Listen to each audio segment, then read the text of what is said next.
vallées du monde où l'homme oublie son nom,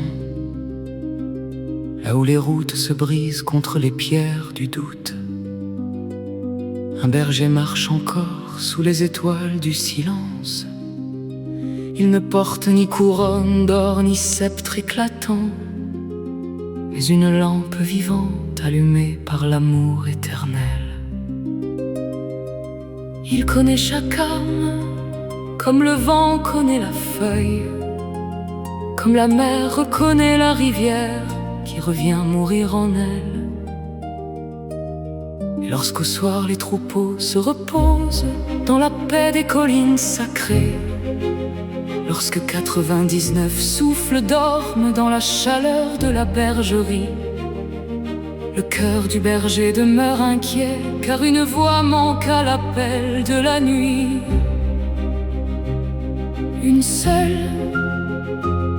Une seule brebis perdue dans les ravins de l'ombre. Alors il se lève. Il quitte les sentiers rassurants, les feux tranquilles, les portes closes contre le froid. Il descend vers les terres désertes où les ronds se blessent les pieds et où les loups rôdent autour des âmes fatiguées. Car le véritable amour ne compte pas seulement les présents, il pleure aussi les absents. Ô centième brebis, toi qui t'es éloigné des pâturages de lumière, toi qui as voulu boire au fleuve de l'illusion, toi qui as cru trouver la liberté dans les pays sans étoiles, entends-tu encore au fond de ton silence la voix ancienne qui t'appelait par ton nom? Le monde t'a promis des royaumes de poussière, des festins sans paix, des chemins sans vérité. Et pourtant ton âme demeure affamée, car rien ne rassasie l'être, sinon la source d'où il vient. Tu as marché dans les cités du bruit, parmi les marchands d'apparence, parmi les visages fermés comme des portes de fer. Tu as cherché l'amour dans les mains du monde, mais les mains du monde se ferment souvent avant d'avoir vraiment touché le cœur. Alors les nuits sont devenues plus longues et le vent a parlé de solitude. Mais dans le ciel invisible, une patience sacrée veillait encore sur toi. Le berger n'oublie jamais. Même lorsque l'homme s'égare dans ses propres ténèbres, même lorsqu'il renie la lumière qu'il habite, une miséricorde silencieuse continue de marcher derrière lui, comme une étoile derrière les nuages. Le berger avance à travers les montagnes intérieures, il traverse les forêts du découragement, les marais du remords, les déserts où les âmes tombent de fatigue. Il appelle doucement. Où es-tu, enfant de poussière et de souffle? Pourquoi dors-tu loin de la paix? Pourquoi cherches-tu dans les cendres ce qui ne vit que dans le feu divin? Et la brebis entend parfois cette voix dans un rêve, dans une larme, dans un silence inattendu entre deux douleurs. Car Dieu parle souvent par les fissures du cœur. Alors commence le retour lentement, très lentement, comme l'aube revient après une longue tempête. La brebis relève la tête et dans ses yeux fatigués renaît une étincelle oubliée. Elle comprend que la bergerie n'était pas une prison, mais une maison de lumière. Elle comprend que les lois de l'amour n'étaient pas des chaînes, mais des ailes invisibles. Alors le berger la trouve enfin au bord d'un ravin intérieur, blessé par ses propres errances, épuisé d'avoir tant cherché ailleurs ce qui demeurait déjà dans son âme. Et il ne la condamne pas, non. Il la prend sur ses épaules avec une tendresse plus ancienne que les étoiles. Il porte son poids, ses fautes, ses peurs, ses silences, comme le ciel porte les nuages sans jamais se briser. Et tandis qu'il remonte vers la montagne, les anges ouvrent des chemins de lumière dans les profondeurs invisibles. car il n'y a plus de joie dans le ciel pour une âme retrouvée que pour son orgueil demeurer debout. Ô humanité dispersée, nous sommes tous parfois cette brebis perdue, égarés dans nos colères, dans nos désirs sans fin, dans nos oublis de l'essentiel. Nous marchons loin de nous-mêmes et appelons cela vivre. Mais au plus secret de notre nuit, une voix demeure, une voix douce comme l'eau vive, forte comme l'éternité, qui murmure encore: reviens, la porte n'a jamais été fermée, le feu veille encore dans la maison du Père, et ton nom demeure écrit dans la mémoire de la lumière. Alors les vallées intérieures fleurissent de nouveau, les sources recommencent à chanter, et le cœur humain, longtemps exilé, retrouve enfin le chemin sacré de la bergerie éternelle.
Dans les vallées du monde où l'homme oublie son nom, là où les routes se brisent contre les pierres du doute, un berger marche encore sous les étoiles du silence. Il ne porte ni couronne d'or ni sceptre éclatant, mais une lampe vivante allumée par l'amour éternel. Il connaît chaque âme, comme le vent connaît la feuille, comme la mer connaît la rivière qui revient mourir en elle. Et lorsqu'au soir les troupeaux se reposent dans la paix des collines sacrées, lorsque 99 souffles dorment dans la chaleur de la bergerie, le cœur du berger demeure inquiet, car une voix manque à l'appel de la nuit.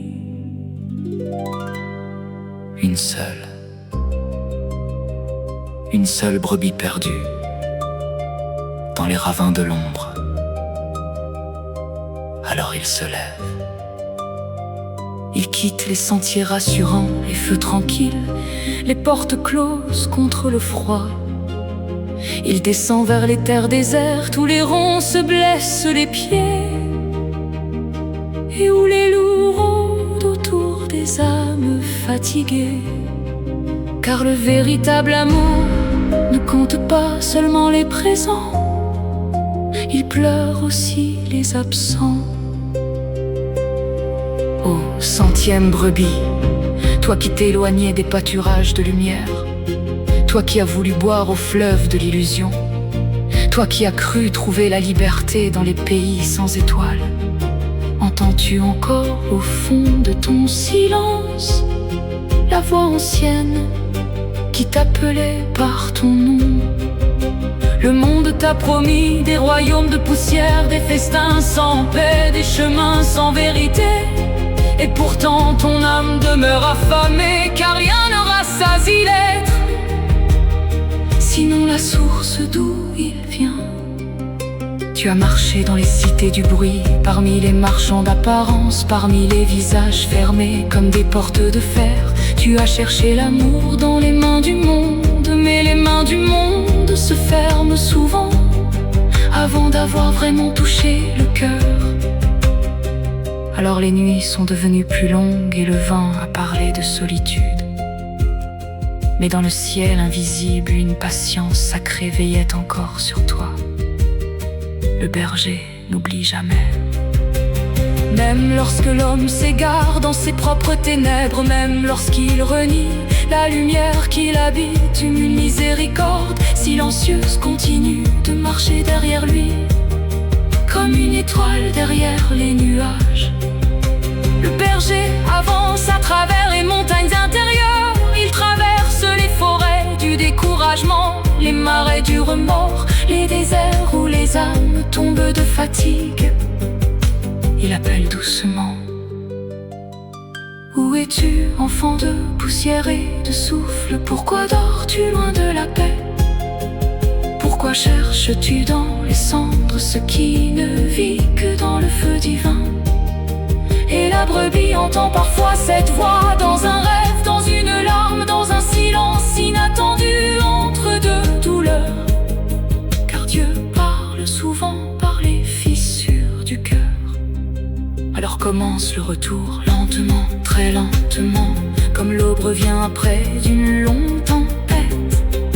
La brebis relève la tête et dans ses yeux fatigués renaît une étincelle oubliée. Elle comprend que la bergerie n'était pas une prison, mais une maison de lumière. Elle comprend que les lois de l'amour n'étaient pas des chaînes, mais des ailes invisibles. Alors le berger la trouve enfin au bord d'un ravin intérieur, blessé par ses propres errances, épuisé d'avoir tant cherché ailleurs ce qui demeurait déjà dans son âme. Et il ne la condamne pas, non, il la prend sur ses épaules avec une tendresse plus ancienne que les étoiles. Il porte son poids, ses fautes, ses peurs, ses silences, comme le ciel porte les nuages sans jamais se briser. Et tandis qu'il remonte vers la montagne, les anges ouvrent des chemins de lumière dans les profondeurs invisibles. Car il n'y a plus de joie dans le ciel pour une âme retrouvée que pour cent d'orgueil demeurer debout. Ô humanité dispersée, nous sommes tous parfois cette brebis perdue, égarés dans nos colères, dans nos désirs sans fin, dans nos oublis de l'essentiel. Nous marchons loin de nous-mêmes et appelons cela vivre. Mais au plus secret de notre nuit, une voix demeure, une voix douce comme l'eau vive, forte comme l'éternité qui murmure encore. Reviens, la porte n'a jamais été fermée, le feu veille encore dans la maison du Père et ton nom demeure écrit dans la mémoire de la lumière. vallées intérieures fleurissent de nouveau. Les sources recommencent à chanter. Et le cœur humain, longtemps exilé, retrouve enfin le chemin sacré de la bergerie éternelle.